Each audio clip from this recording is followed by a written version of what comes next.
What people don't realize is that Aladdin was really a triple threat. Virgin, us at Virgin, we were making the game. Disney, we had all the Disney animators and the Disney license, so they were, very well vested in the game. But then Sega, they loved it so much that they wanted to help distribute the game with us as well. So it was really like 3 huge powerhouses all working on one game.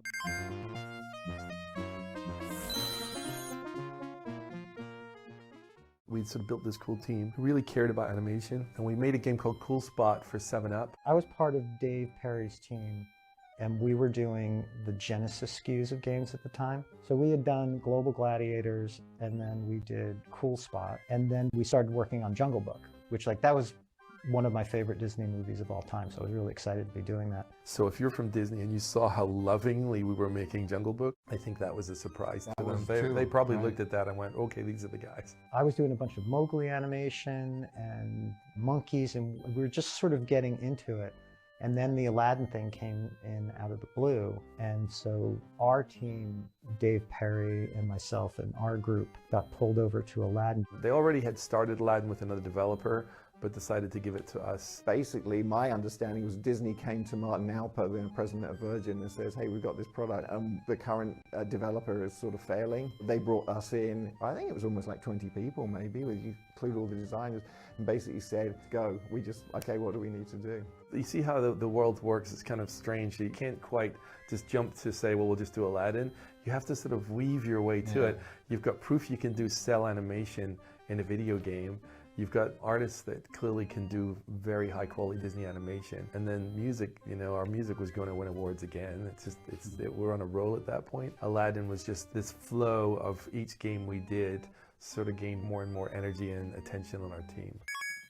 We didn't have much time to do Aladdin. We did it in about 99 days. It was one of the fastest game developments ever. We had to have it done and finished by the time Aladdin came out on video that Christmas, because they were going to put in a flyer, remember? They were going to put in a flyer in like 10 million Aladdin VHS tapes saying, and buy the video game. So we had this massive deadline. We just pounded out a design document in a couple days. Everybody was really excited because we were getting to do a Disney Aladdin game. It was great because everyone was united by desire to work with Disney, work with this company that's pushing new boundaries. I mean, our goal really was to do justice to the movie, which was a huge hit at the time. We were going to take hand-drawn animation, scan them in, and then color them in, tidy them up, so you could actually be playing an interactive cartoon. They were doing hand-drawn pencil and paper animation that they had experimented with digitizing and getting into the computer and then playing on a Genesis. It was exactly the kind of thing Disney was looking for at the time. They had this great engine and had yet to put a really big license to it. And so it was like the big license meeting the perfect engine at the right time, this little brief window. Just the pipeline for the animation was a pretty major hurdle. I was shuttling back and forth between Irvine and Florida, where Disney was at the time. I was still pretty green, and they sent me down to Florida to try and teach these featured superstar animators how to do video game animation. And I was like, they should be teaching me how to do animation. We burned a lot of time in the beginning figuring out how to make it look the way it was supposed to look.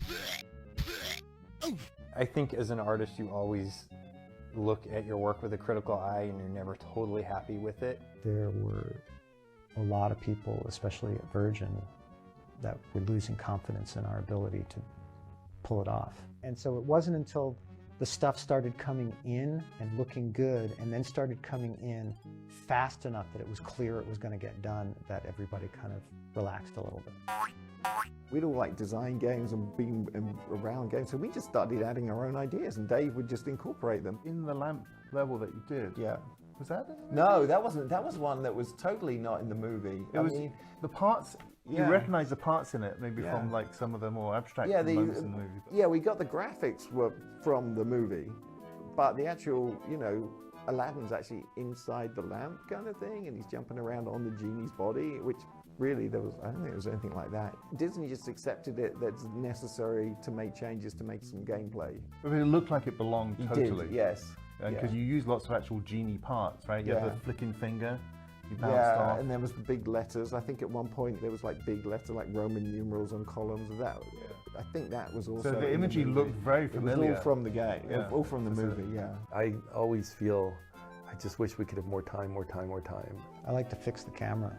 Yeah, the camera's so jerky. Like, we didn't realize it at the time because Dave hadn't smoothed out to the camera as the engine yet. So now when I look back at Aladdin, you jump, the camera's going like this. We did more professional testing than we'd probably ever done. It meant that we were running these focus tests. We were watching through glass and watching That's kids right, I play, remember. and we would argue it's too easy or it's too hard, and then you would see the kids having a really, really hard time, and that settled all the arguments. Who cares what your opinion is? We're watching a bunch of kids suffer right now. I don't care if you think it's easy or not. These kids are suffering. Please fix it. I had a special screen that I used for testing the game that we would use on the team. You type in a code and my face would appear. Yeah.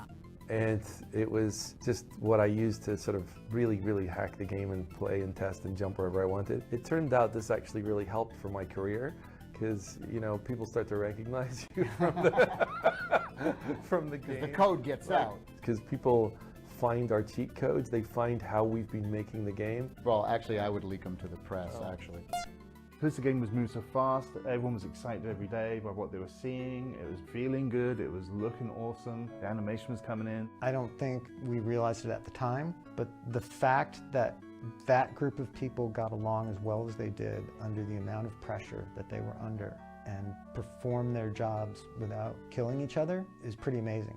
It was actually a really, really good group of people. And I can tell you, the group of people that I worked with down in Florida, that's like one of the best groups of people I ever worked with. For us, I think it was like a brotherhood. We were all passionate, we were all young people, none of us were really married or had kids, so it was our whole life, and we were so passionate about making the best stuff possible.